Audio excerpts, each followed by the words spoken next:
interrupt our program to bring you this important message. Yo, it's Remember the Show. Slick with the flows, where the sparring can go. Who's gonna be on, man, you never will know. Guess you better tune in, cause we live from Chicago. Belal Muhammad, that's the king of the tweets. Jason Anik looks like John, step his hands to his feet. Every Thursday, we gon' give you a treat. It's Remember the Show, hit play and repeat. And retweet, and retweet, and retweet. And retweet, it's Remember the Show, hit play and repeat.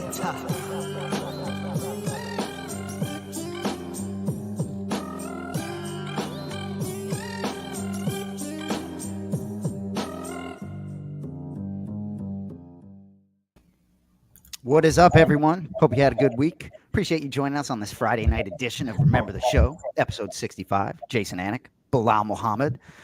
So, Bully, UFC 275 just one short sleep away. We'll get into that all night. But how you doing, man? Looking good. Good. Yeah, just in Cleveland right now for a family graduation party. And I'm sitting here like, you graduated high school and they made it seem like it was a whole wedding. There was like 300 people invited. They rented like a whole little park banquet. And I'm like, what the heck is going on right here? I was like, I graduated with honors and like my dad gave me a fist pound. I was like, these new millennials, man, they got it different than us. Well, speaking of your dad, your dad didn't really enjoy the festivities, did he? Oh man, I posted that one, and then I recorded him sleeping at the party, and they were like jamming the music, and he was still like knocked out. And I was gonna post that one. And then you know what? My mom like the whole time is like shaking her head. She wanted to just give him a fist to the jaw. I love it. Well, you're back home in Chicago. We can see UFC 275 creeping. But before we get there, so understand back and forth between Khamzat Chimaev and our boy Belal Muhammad. So some back and forth we're seeing. So my question for you is like, there seems to be some smoke, but is there any fire? Is this really? I'm trying, like you said, like I'm picking at it. I'm trying to, and then he's responding to it, and it makes the most sense. If I'm Dana White, if I'm Sean Shelby, like I just did your job for you. It was that easy. Like usually you'll have two guys that are at the top. They want to pick and choose who they want to fight, and having two guys in the top five, me who has the second longest winning streak in the division going right now, him being undefeated and being the biggest star in the division right now. Neither one of us fought Usman. I feel like that's the fight to make, especially if you promised Leon Edwards a title fight already. And if they want to book that one, then you can have us two on, and the winner fights the winner of that one. Like I agree, man. And to me, it's like the easiest thing ever. There's no overthinking it. That makes sense. And we both agreed to it. I'm good with that date. He said he's good with that date. Yeah. For me, it's about getting in the mind of Dana White. It's like with respect to the matchmaker, it's just all, you could be sure Dana White has an opinion about this now and had an opinion about it a month ago. And, it's hard for me to think it doesn't sort of sit in his lap all the time, Yeah. I mean, it's one of those, if I'm Dana White, I'm looking at it like, Khamzat has a big Russian following, but this Bully guy, he's just killing everybody. Like, I do not want him to mess up my cash cow.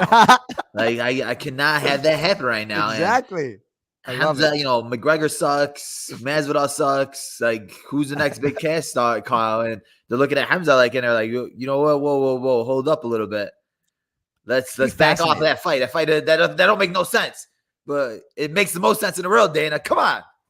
I hear you. Well, he liked the idea of Chandler versus McGregor, huh? What do you think about that? I mean, Jason, I'm not ignoring Sean Brady, you clown. Sean Brady, we were actually supposed to fight. Sean Brady pulled out of the fight. And then Sean Brady, let me go back at him.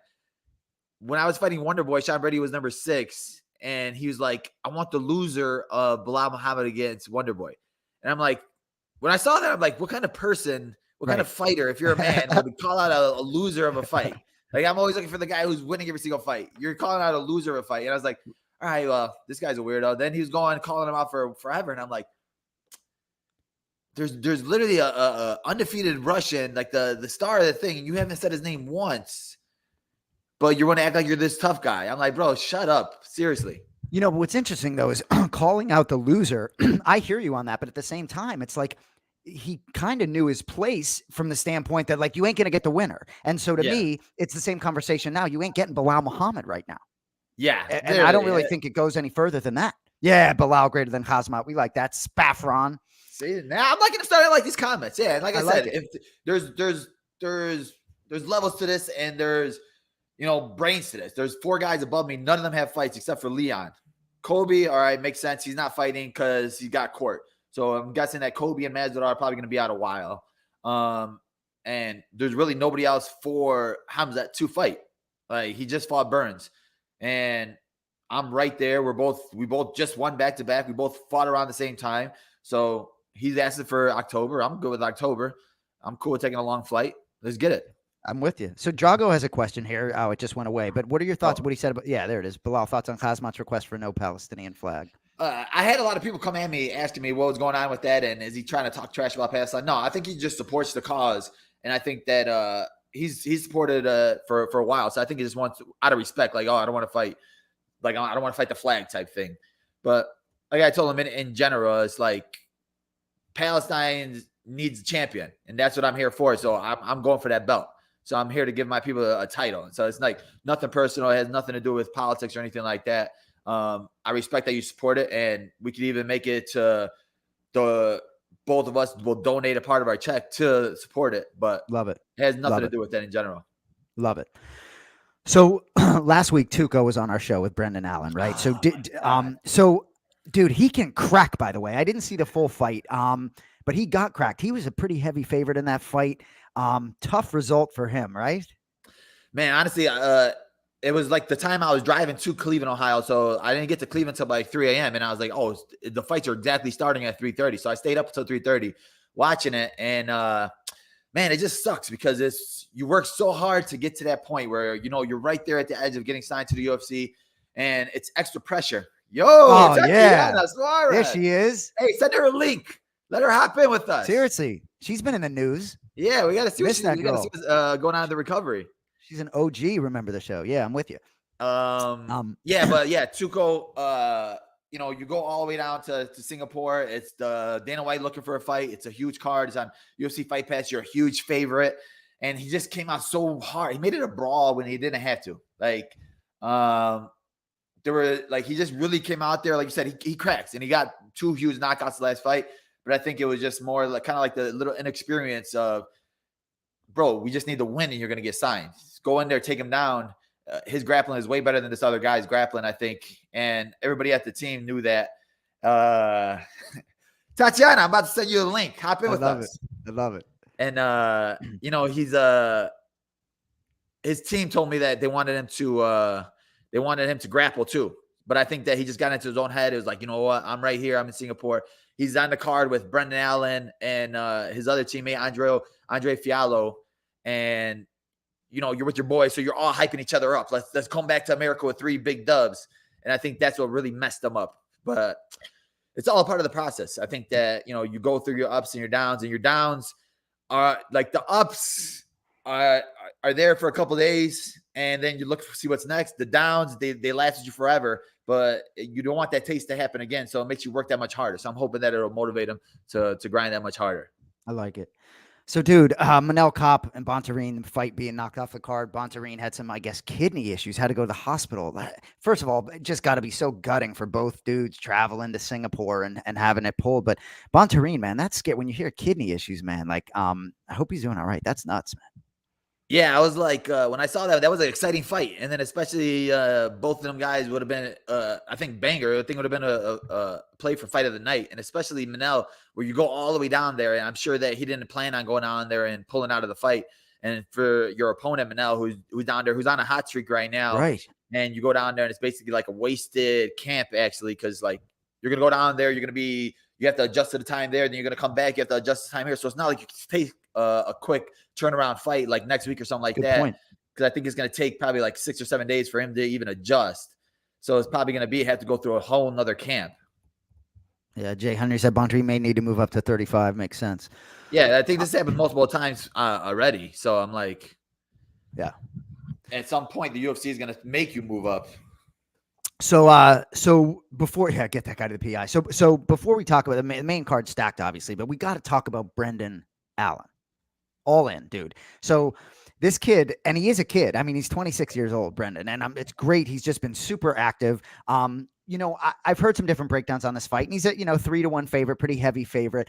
He seems to be in a different place mentally to me. I'm really excited. I hope to see a number by his name with an impressive finish. Just talk to me a little bit about Brendan before we get into the main card. Yeah, like I say, man, I trained with Brendan for a while, and when it comes to talent, this kid has it all, and he's fought some of the top guys outside of the UFC, and I think that helped him when he got into the UFC. But he also that young guy who just has all the confidence in the world, and sometimes that messes you up a little bit because his ground game is one of the best I've gone with, and a lot of his fights end up on the feet, and he wants to make it brawls, and he wants to make it personal with guys like you saw with a couple of his fights with Sean Strickland and Chris Curtis. And sometimes that's not the best route. Sometimes you got to use your IQ. You got to be like, all right, what's his weakness? And I got to exploit that weakness instead of, he wants to bang. I'm not afraid to bang. Let's go bang. And you make it easier on yourself, and you have a longer career. And I think that if he would have took the smarter route with some of those fights, he would be closer in the rankings right now to the top guys. Cause I think he could be a champion. I think he still will be a champion. Like I said, when you lose those, they help you grow. And I think those losses are going to help him grow. And I just hope that Tuchel loss isn't going to make him, go in there and get wild. I hope that it's going to just help him, motivate him, keep him grounded. Hope Tuchel keeps him grounded. And let's just come out with a W. We lost one, but let's go back home. Like I said, it's him, Andre Fiallo, and them. They're like the three musketeers, I guess. So if you come home with two more of those wins, it'll make up for it. So for someone like Brendan, and I obviously don't know how much you communicate with him when you're not sort of in the same camp or training together, but like, do you drop any knowledge to him, something like that when you're do you have any, because I would think it'd be great for his ears to hear things from you from time to time in his camp, like, hey bro, be smart, be smart, be smart. Cause it feels like that's all he's got to do. Yeah, no, literally. I always text him and I always send him and I always tell him that every single time. And I tell him like, bro, like, even after his wins, I'm like, bro, you see how good you are when you're smart and you use those tools that you have, when you use all of them, because he's a guy, he dominated Kevin Holland, who everybody thought was going to be one of the next big things. He went in there, literally it was a walk in the park. So when you see him do that to a guy like that, and what was it? He took him down, got on top of him, and finished them on the ground. And Kevin Holland's like a brown belt or a black belt, but it just shows how good his ground game is. And it shows, he showed you already how tough his stand-up is, and he showed you how tough his chin is. But now it's just like, all right, exploiting their weaknesses. There's guys in there where you see guys and you look at them and you're like, all right, this guy definitely doesn't have a game plan. When you go, like you fight it, Justin Gaethje fights. Justin Gaethje is going to fight. You know what he's going to bring every single time. It's not like he's going to go in there, maybe he's going to wrestle, or maybe he's going to do this, or maybe he's going to do jiu-jitsu. It's like, no, he's going to come in there, he's going to bang it out. And you look at a guy like Adesanya. Adesanya is going to use his distance. He's not going to get into a brawl with you. He's going to wait for you to come in at him. He's going to counter strike you. He's going to use all of his tools. He's not going to just sit there and bang it out because, see who's tougher. That's what Brendan needs to use. He needs to start doing that type of fighting because, like I said, his grappling, his ground game, his striking, he has everything. And they're some of the best that I've ever gone with. So it's like, you don't want to have to go through all those brawls, get hurt this young in your career, and you could be at the top. So I popped on because I just wanted to point out. So I was watching the live weigh-in show, and I kind of could tell, that a bit of what you were talking about, Bully, where, BA, we love BA, but you can't be reckless. You can't fight to the style of somebody else. And I just thought it was interesting within this, you can kind of see his demeanor change, where I kind of feel like, we're going to get the real and the serious BA here. Because if you take a look, like, his demeanor just totally changed right here.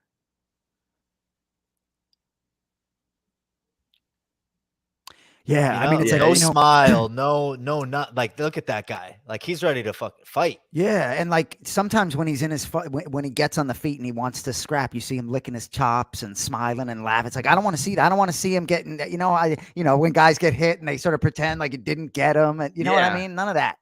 Take him and down. I think that was a couple of his issues too, where it's like, he'll do that, and then he'll get touched by one of them, and he'll, he's trying to play it's all right, let's do it again.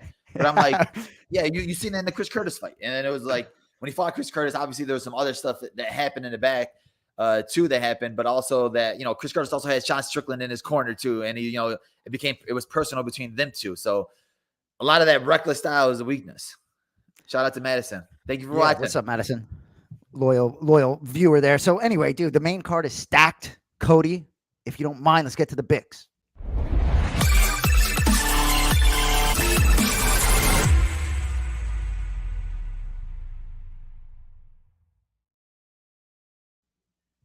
So I haven't talked to John all that much in Singapore, time difference, different thing, but I caught him yesterday at one point, and at that point I wasn't sure we were doing the show yesterday, and I'm like, dude, Joanna's last name. Can you just pronounce Joanna's last name for me, right? And he says it like super fast, to me, and I'm like, what, dude? He's like, he's like, I'll send you the file or whatever. So he doesn't send me the file. Like, some of these names aren't that hard, but this girl's last name, it's like, you should have heard him say it. I'm like, what are you even talking about? The letters, I know I'm rambling, but Joanna's name, Joanna Jędrzejczyk or whatever, right? You just got to say it fast and hope you're close. But anyway, she calls herself JJ. We'll just go with that. But this is the first fight we're going to talk about.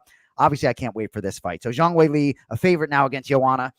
So running it back, their last fight, March 7th, 2020. Joanna hasn't fought since like the beginning of the pandemic. And whether I'm not necessarily talking about ring rust. Different people have different opinions about that. I'm not going there. It's a long time ago. Do you know what I mean? Think what's happened in your career since March 7th, 2020. It's nuts. Anyway, so Weili fought twice in 2021, both losses to Thug Rose Namajunas for the belt. Cody Merrow, our director, loves Zhang Weili here. So I'm interested to get his thoughts. I got to be honest, just as a fan, I would love to see Joanna win this fight to see how things play out moving forward. I love everything about her. I'm a big fan of Weili too. I'd love to see JJ get it done here. Mr. Muhammad, who do you have? It's funny. The UFC had it where they try to have Valentina spell her name, Yuri spell her name, Glover spell her name. It was like a spelling contest today. They put it on their page. It was hilarious. Like not one person was right. Like I think Valentina was close, but she misspelled her first name. She put like one N instead of two N's. And then Yuri and freaking Glover weren't even close. It was the funniest thing ever. But yeah, Joanna's one of those staples in the division, staples of women's MMA, and especially after that last fight. I was there live for that fight. That fight was crazy. The back and forth, the striking. The only thing that, gets me with her right now is just the time off. It was a long time off. Obviously, she took a lot of damage that fight.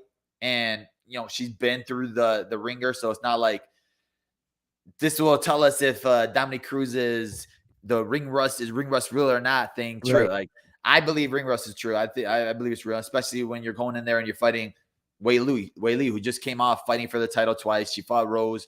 And the second fight was really close. So she stayed active while Joanna was out not being active. So I think that for this one, it's a 3-rounder too. And I think that Weili's better in 3-rounders. I think that she has the advantage because Joanna, I think her last probably like 5 or 6 fights were all 5-rounders.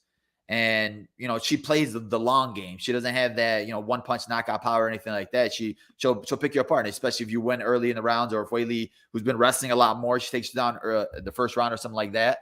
Joanna would be able to come back in the 4th and 5th round with her cardio. But since it's 3 rounds, if she loses one of those rounds early, gets taken down early, the clock's ticking. I think that Weili could end up winning this fight. Like, I want Joanna, if it's my heart, I want Joanna. She's my girl. But my head, I think I'm going to go with Weili. Well, and I'm going to have a similar sentiment to that in the main event. But as we're talking here about this, premier matchup, of Joanna's last 10 fights, only 2 have been 3 rounds. And of those 10 fights, only, I think, 1 wasn't a championship fight. 3 of the total weren't a championship fight. Now, the reason that I texted Jay that, I really just see so many paths to victory for Weili is, yes, in the last fight, she was 1 of 8 on takedowns. Yes, Joanna defended 5 or Valentina only landed 5 of 12 takedowns when she fought with Joanna. Now, the question that remains for me and where the 15 minutes really comes into play is Weili has been training with Henry Cejudo. And Weili, to me, is one of the best examples of somebody who takes coaching and kind of goes out there and is a robot.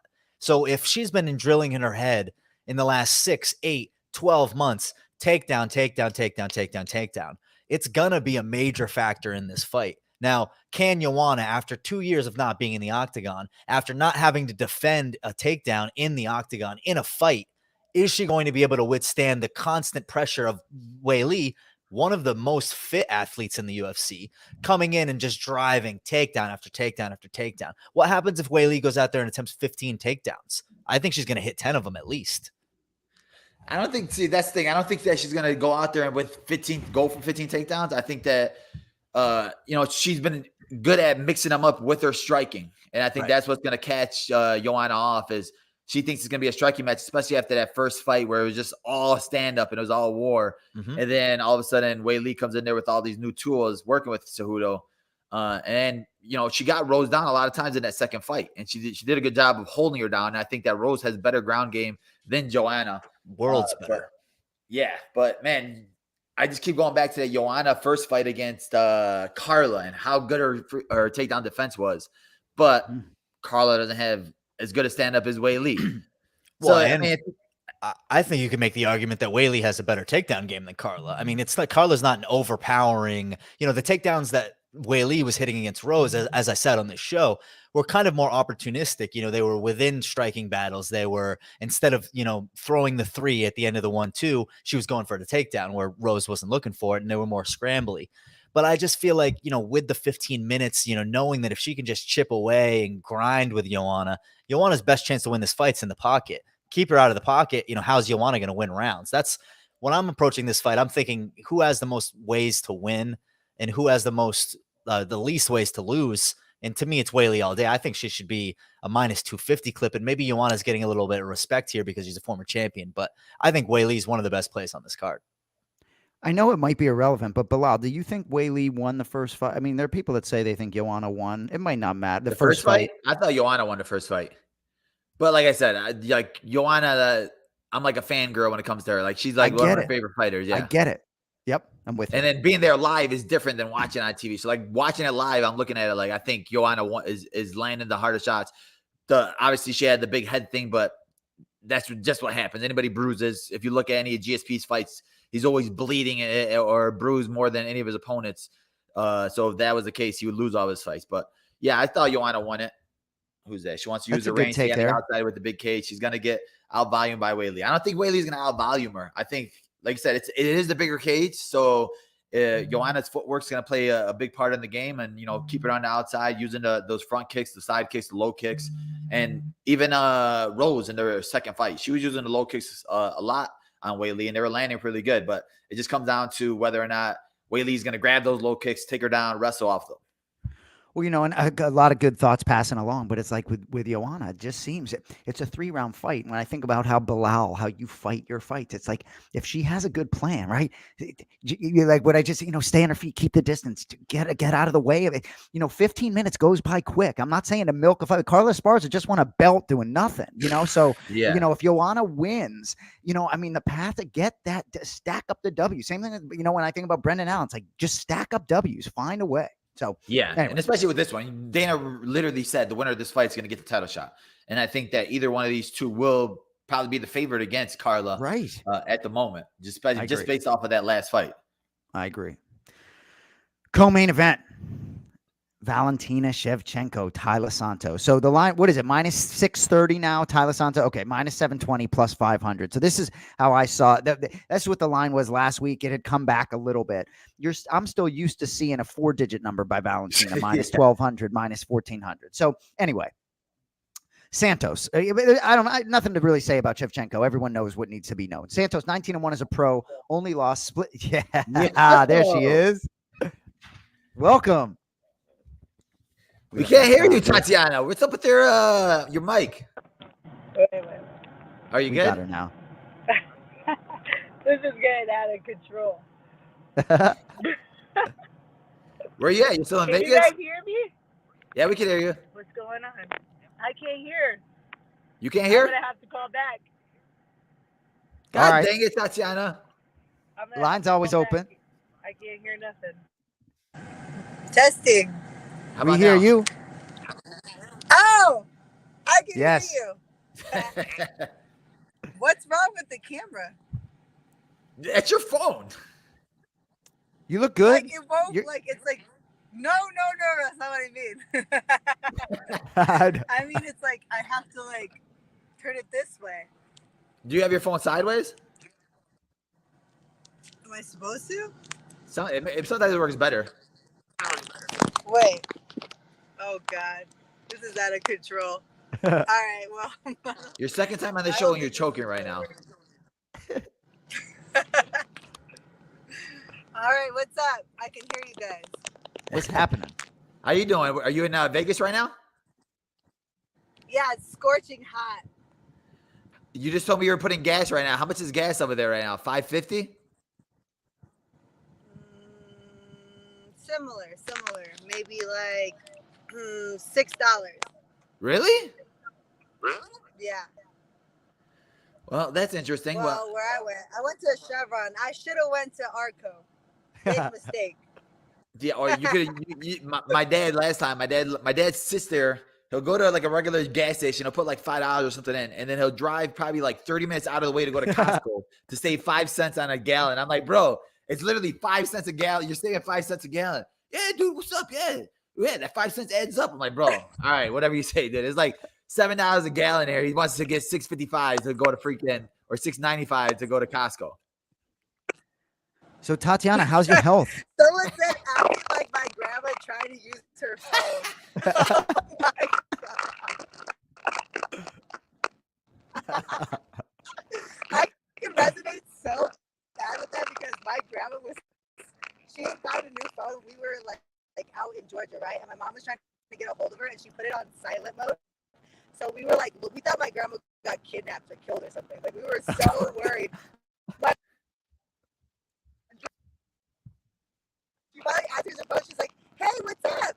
My mom's like, "Mom, I thought you were killed." Like she was like super concerned. She was so upset. She's like, "Oh, I got a new phone, so I'm not exactly sure. I probably have a lot of missed calls." She's like, "Yeah, I called you over 100 times." Oh my God. It was so bad. But anyways, I do look like my grandma trying to use this phone. I don't know.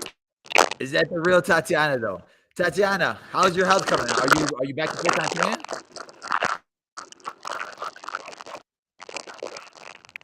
I must have really bad connection because you sound like a robot. Really? I think I think we need to have her on the game show next week. You know what I mean? Like, you know, you need Tatiana, we're gonna have to bring you back because you got dial-up internet. I honestly blame this on Belal. Vegas connection, the 5G. You got to get rid of Cricket Wireless. I still can't hear you. That's all right. We'll get her on next week. You're the best. You know, I think we're just gonna have to do this next week. Exactly. For sure. I'll hit you up, Tatiana. You know, I tried to be a little spontaneous. It didn't work out for me. I love it. We appreciate the love. You can be sure. All right, Tatiana. Peace. Yeah, we got to get her. We got to get her on the game show next week. But hey, always nice to see her face. Yeah, without these question. fighters and Cricket Wireless. Dude, It's that old Metro PCS deal. They're on the purple. They're on the purple couch with their fucking dial-up. You like that purple couch, Cody. Dude, so it was interesting. It would have been interesting to hear her talk about the co-main event. Yeah, with that's why I was Valentina. excited because I was gonna say it. I was gonna say that I was gonna say that I don't think there's really any girl in the UFC or in 115 or 125 or even 135 that could handle a Valentina except for someone like a Tatiana who just has such dominant wrestling. And I think that's the type of fighter that you need for somebody like Valentina, because she hasn't seen that type of style yet. She hasn't seen somebody just going in there that has the wrestling accolades as her and as good and as strong as Tatiana. Santos, feel like she's getting some love because she only has one loss on a record. She has a really nice record, but I don't see any tools that she has that Valentina hasn't seen before. She's seen the striking, she's seen the athleticism. I don't think she really has knockout power. She got a submission her last fight against Joanna, but Joanna is not the same Calder she was before she got rid of the cold and just became wood. That was on a spur of the moment thing right there. I like I'm trying to joke thing. Yeah, it was all right. You got me. Hey. I was muted. I was laughing really hard. Yeah, right on cue. I love it. And as we are right on cue, we have a special guest today. I asked our friend Thomas McCormick to come on here, formerly of Rushmore Pod and of the Anik and Florian Podcast fame. And I thought that maybe with the UFC 275, we're going to talk about the co-main, talk about the main event. But I wanted to kind of replicate what we did last week with Dale and have an expert capper on here to talk some fights. So Thomas, welcome to the show. What's Thanks, up, Thomas? guys. Welcome, man. See, it's good to have you because ultimately, I don't know shit.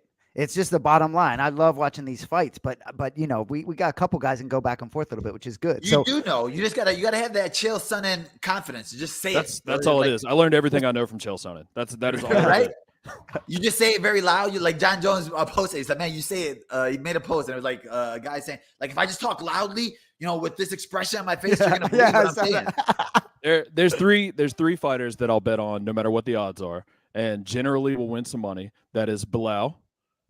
You helped me out like a month ago against Vicente Luque, and that was a good one too because I had a lot of people. And I know fighters generally, like, they don't care if they won or lost you money, but I got a lot of people saying Luque is my pick, Luque is my pick. But then the loyal people that I talk to every day, they went with me, with you. They lost all their money earlier in the night, and you won it all back for them. So you came through big. But I'll bet on Belal. I'll bet on, spoiler alert, Glover.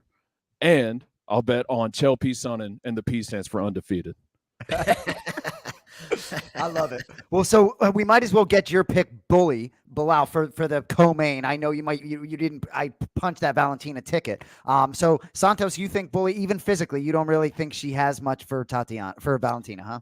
Yeah, I don't think so. I think that it's going to be another one of those fights where Valentina probably will show us, you know, some other tools that she's been working on, show us some more wrestling, see if she wants to go for a jump guard or something, give us something different to make it more exciting for us. But I think it's just going to be another dominant win. Tommy? Yeah, I agree with that. I think at this point, Tatiana's ranked, number 3, Suarez, that you just had on. I think the only person I would take over Valentina at this point is her phone. That would be 50-45 every single time. But no, I agree. And I know that her odds are always crazy and it's always skewed. And normally it's quadruple digits, but you can get her inside the distance. If you think you know how Valentina is going to win, and I think it is always worth a look at her to finish inside the distance. You can get that at plus 110 right now. That's plus money. And if you think that she's going to win by points and win a decision and it's going to be a tougher fight, you can get that at even money right now. So there's value on Valentina to win the fight if you just don't want to take money line. But I don't see it going – I mean, it just seems like you would sound crazy if you think it's going to go anywhere different than the last however many fights has gone. So, I'm personally going to take inside the distance. I think she's going to get it done. The look on her face was – whenever she said, I can see her flaws, she said that this week. Santos did. And Valentina lit up. So, like, she loves Really? She said that? Oh, yeah. She's like, oh, she's not a perfect fighter. I can see where her flaws are. And Valentina went from looking, like a cyborg that she is. And she just immediately went. I was like, Jesus Christ. Inside the distance, plus 110, Valentina. I like it. Like, see what I said? Like, you don't have to fake it. You don't have to lie. You don't have to be something different. Like, no. You don't see no flaws. Like, I don't see no flaws. Like, if I'm fighting Valentina, I think I'm going to lose, honestly. So, like, you just be honest with yourself. You don't have to say, oh, she's not as good as the world thinks. She is good. I've heard different people talk about Valentina being a little bit of a slow starter, not necessarily as a negative, but just sort of feeling out her opponent. And people start talking about, well, Tyler, if she's going to really, this might be his time to maybe be a little unorthodox and just, go for it early on. Belal, what do you think of that? Yeah. I mean, when you look at, what we just saw, probably, what was it, last year with Amanda Nunes and Juliana Pena, it was kind of like the same situation where everybody thought that Amanda Nunes was untouchable. She was going to walk through her. But somebody unorthodox like a Juliana who's just going to come out there, stand in your face. All right, if I have to pull guard for that Kimura, that whole first round, and hold you right there, all right? It's just something different. When you're not used to the same person standing in front of you, throwing the same 1-2, 1-2-3 at you. She's so good at defending, so good at distance, so good at, getting her distance with those kicks, those spinning kicks, and playing around with you. If you're just somebody that wants to stand in front of the, all right, let's bang. Like Juliana, I feel like Juliana is like, you know what? Let's go. I'm going to stand in front of you. What if I get knocked out, I get knocked out. The world thinks I lost anyway, so let me just accept that and go stand in front of you and just bang it out. And I think if you said if Talia comes out there with that same mentality and, all right, let's go, I'll bang it out, but don't come out there tell me that, oh, she has some weaknesses I'm going to exploit. Like, what are her weaknesses? Yeah, that's what Valentina, she's like, everyone has said that so far, so. And then they asked her, I watched the embedded earlier, and they asked her in the fighter meeting, DC asked her, what is her best chance? Where do you think she can beat you? And she's like, nowhere. She's like, I'll tell you right now, I'm better everywhere. I was like, Jesus, this girl, you might get lucky. You might. And it's always a big plus money bet. And again, people won on Pena. That did happen. But yeah, I would feel really dumb going to the betting window and not taking Valentina at any fight. Yeah. Well, we were just talking about Tatiana. What do you think Tatiana has the best chance of matching If up with anyone her? does, I would say so. I mean, she's only getting better.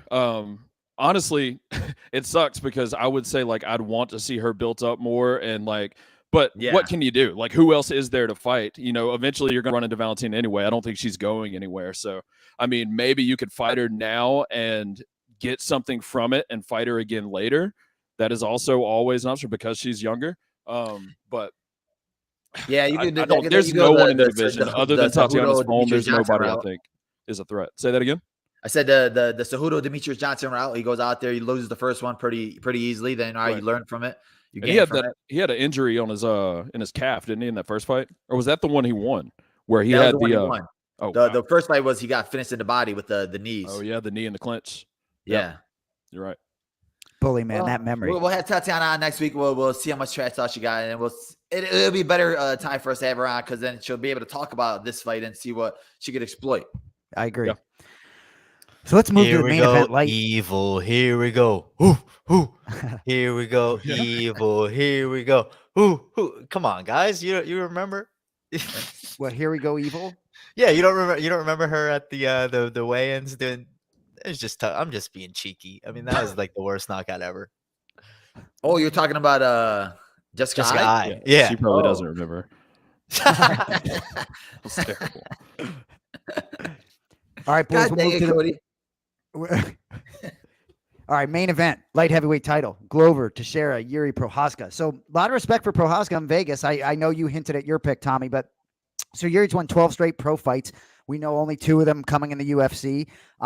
His last loss, believe it or not, you guys probably know this, but back in 2015 to King Mo Lawal. I thought that was interesting. But so anyway, so Yuri's 2 fights in the UFC, 2 second-round knockouts, Uzdemir, Dominic Reyes. The Reyes fight, though, all the way back May of 2021, full year ago. So Glover, I'll obviously let you guys get into this. I think the title defense is such a big thing. When Bisping beat Rockhold and then a few months later beats Henderson to defend the title, it just solidifies it. And for Glover at 42, I just would love to see this dude defend his title. And I think I know where Tommy's going. So Bully, why don't you start on this one? I mean, I tweeted out a couple days ago and I was like, am I the only one that thinks that Glover's going to win this one easily? I honestly think it's going to be a easy fight. I think that he does such a good job of staying disciplined in his striking. Yeah, he gets rocked a little bit here and there, but he keeps his hands up for the most part. He doesn't get in big brawls. He's been very smart lately with his fighting style of taking guys down. He knows what he's good at. He's good at taking guys down and dominating them on the ground. And I don't think there's anybody in that division that can compete with him on the ground at this moment. John Jones is gone now. There's not really any other grapplers at 205 right now. And, Glover for being in his 40s, 42, or what is it, 42?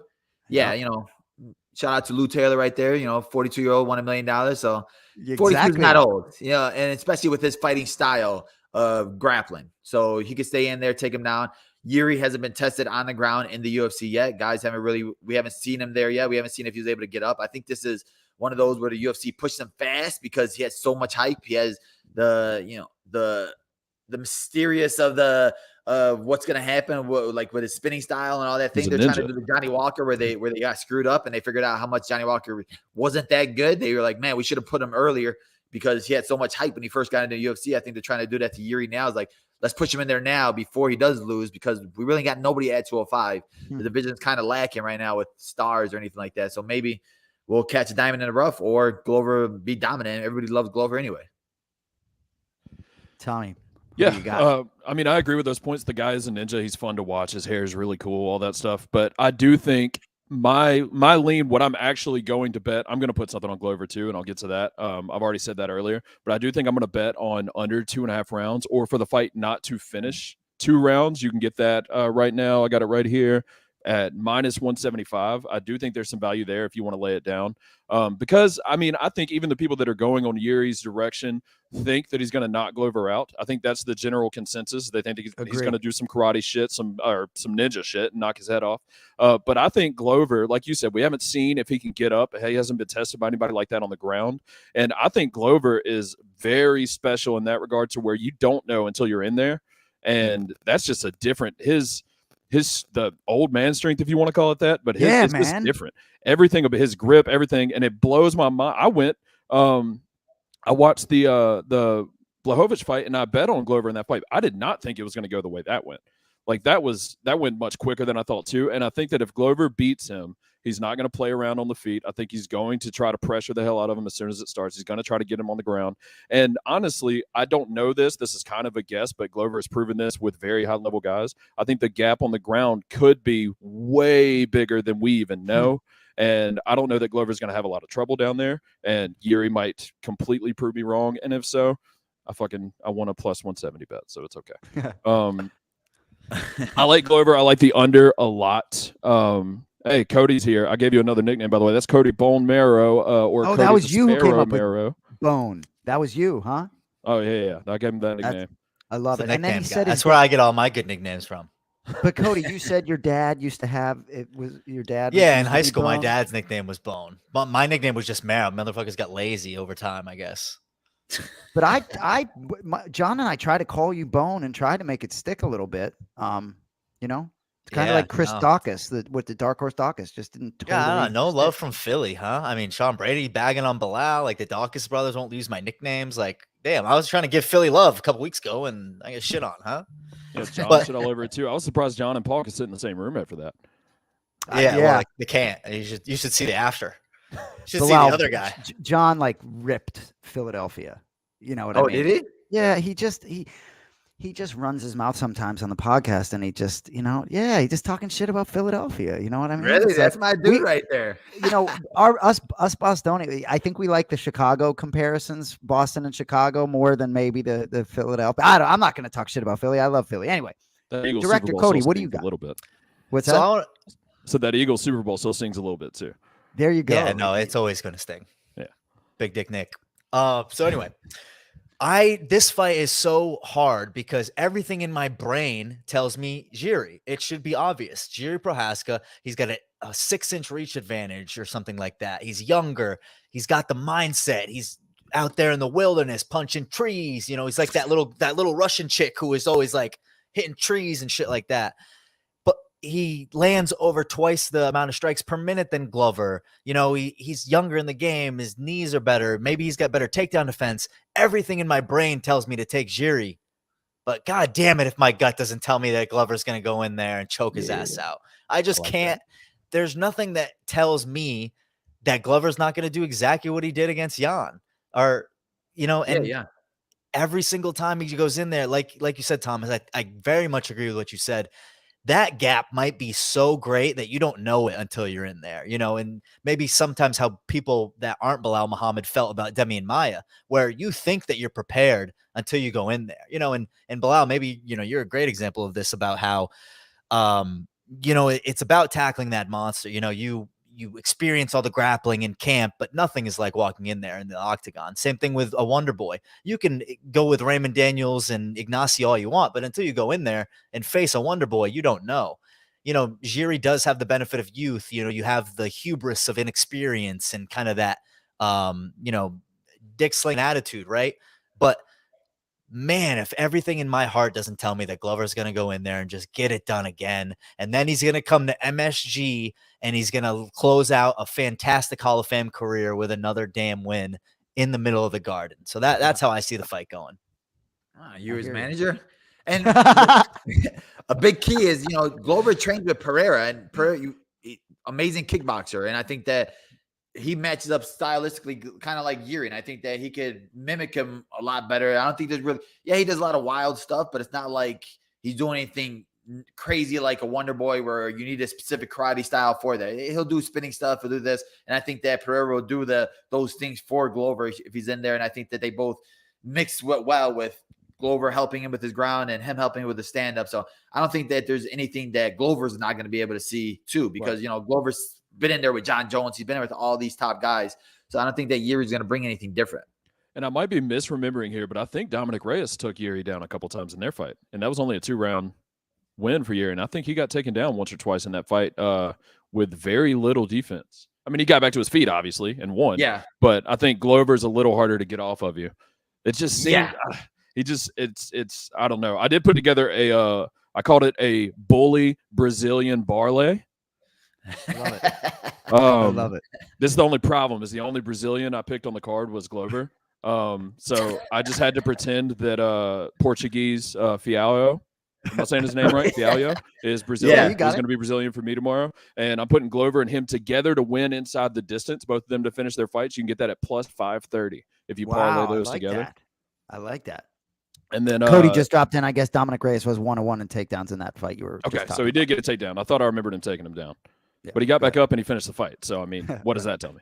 But I think Glover's going to be, if he can get him down, I just feel like he better hope it's toward the end of the round because I just don't see how he's going to get up. I don't know. I don't see how anybody does against Glover. But maybe caught him in a guillotine. That's interesting. I got to go back and watch that fight. Now I'm misremembering all this. I'm just seeing that spinning elbow. Well, and Belal, it's like Belal, it's the first time I've known you where you didn't remember every 10-second window of every fight that ever happened. It blows my mind. If there's ever an opportunity for me to come on the show and play I watched some of y'all's games, some of the older episodes. I smoked everybody y'all had on in my head. All right. So if there's ever an opportunity, I want to play against Belal. Oh, I like that. See, this is interesting. So Belal, if we were to do that, would your brother? Your brothers help with some of the. You just would have to have no access to some of the preparatory stuff. But we could do something like that. Yeah, I'll be down with that. If I hit my bully Brazilian parlay, I think I deserve the right to play against you in the game. I like that. So it's only those two. It's only Fialho and Glover. Yeah, but they have to win inside the distance. They have to finish their fights. That's an interesting one with Fialho too. I mean, a lot of guys are, fighting back to back to back like that. Right. Sometimes it throws you off. Sometimes it's a good thing too. He had 2 back-to-back knockouts, but his last fight he did get rocked a little bit. I know that he finished the dude in the first round, but that guy shouldn't have been in the cage with him, and he did catch him with something. So I'm just wondering if he's the guy that when he's back into the training room, he's going straight back to sparring because the guys at Sanford, they go hard and they train hard. So I'm wondering if he's one of those guys that's all right. Let me get right back to hard sparring again. If I'm him, I'm like, you know what? I just fought back to back. I don't need any sparring. I'll just keep staying in shape and being smart that way. So it's going to be interesting to see how his chin holds up fighting. That Pereira fight was a 3-round fight, and it was kind of a little battle back and forth. In his first fight in the UFC, his last 2 were kind of quick finishes, but you're still getting hit. You're still getting more damage in camps, and the camps take more toll of you than on the fight. That is interesting. I maybe should have considered that a little more. But that is actually a great standpoint on that. So I'm going to let you know if that changes my I might have to make somebody else Brazilian tomorrow. But as of right now, I'm going to go with Fialho and Glover inside the distance on that one. I did come with nicknames. I always come with nicknames. How we got Bone Marrow. I got Jason Anik at the Disco. I like that. Belal, you were very hard to come up with a nickname for. Not a lot of stuff rhymes with Belal. So I think I just settled on you're going to win me a new fucking house whenever you beat Hamzat. So I'm gonna. I hope Vegas disrespects the hell out of you in that fight. I cannot wait for those odds to come out. Yeah, me too. Five rounds, and I'm just waiting for the contract to come out first. Abu Dhabi. Yeah, there you go. Yeah, I'm hoping. Now, like I said, there is a line. We both agreed to it already. Can somebody guess? It should be made. So I'm hoping that Dana White saw it. He's like, all right, that makes a lot of sense. Let's get it. So Cody I'm says hoping. there's a line. There is a line. Anyone want to venture a guess? Maybe not fair for you, Belal. I'm trying to think of how they would. Yeah, pick them. Give me my fucking boy. My dude right there. Yeah, exactly. Hey, Cody, I think the Boston Celtics have a basketball game coming up soon. What's up, Tommy? No, I'm telling you. What's the guess? Guess the line. Give me a guess. The line. I'm going to say that they have Belal after that Burns fight too. I'm going to say that Belal's sitting at about 185, plus 185. Plus 375. We're going to Sizzler, baby. We about to win some money. But you know what? A lot of people would be plus 375 against Cosmo. What was That Gilbert? is true. What was Gilbert? Plus. Yeah, I think Gilbert was like in the 2s. I think he was like plus 2 something. Yeah. Okay. Or maybe it could have been 3, but yeah. Yeah, I want to say he's at around like plus 325 whenever it was announced. I don't know. It always gets a little bit closer. But I think that after the Burns, which is still a great fight and great performance and all that stuff, but you're going to win that fight, Belal. You're winning that fight. I need you in my corner.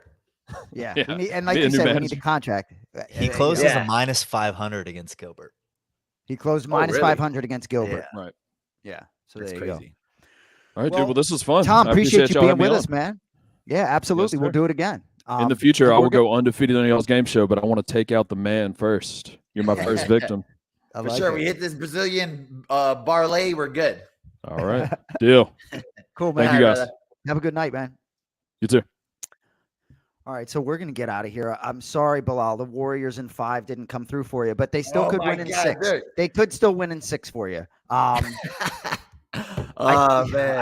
But anyway, No, did you see what John like retweeted that tweet, and then he said, "Oh, I don't think so." And it was after the game was set. Like then I retweeted it with the Michael Jordan thing, where anybody can talk trash when you guys are ahead. Talk Yes. trash when it's even. I wasn't seeing this big chest of John when it was freaking 1-1. Where was it, John? No, loud and clear on that. I don't really have much. My thing is, if you want to get inside my head, it's like I just think the way this series is going, I think Warriors find a way to even it up tonight, and I just think it's going to be a long series. But being a Celtics fan my whole life, this is pretty exciting. And for you growing up a Bulls fan, my younger brother bet. He has a friend in Chicago, and they bet like a nice dinner on the Celtics versus the Bulls this season on who had more wins, right? And early in the season, it looked like the Bulls were going to win the title. You know what I mean? Yeah, and so my yeah. brother just, they're talking about where they're going to go to eat, and then obviously second half turned around. But Is John going to stay up and watch it over there? Is he going to be able to watch so it? he just tried to hit me up, so he was he woke up. He's waking up to watch it right now and then go back to bed. It's all a mess. Like they get all over. He's been like napping over there. The fight started like 6 a.m. local time. Oh. So And then I was wondering what type of people you guys were, because I was gonna talk some trash after it was 1-1 and Warriors walked through them, but I was like, I don't know if they're heavy Boston favorites where they're like, what the fuck, John? F you, man. What the fuck? You think it's the game? See, I love shit talk, but you ain't gonna find me talking shit. But you can be sure if someone's raising a trophy or a banner, you'll hear from me. Anyway, for Belal Muhammad, for Cody Merrow, I'm Jason Anik. Enjoy the fights. UFC 275 tomorrow night. Go Celtics. Appreciate you all. Later. Peace.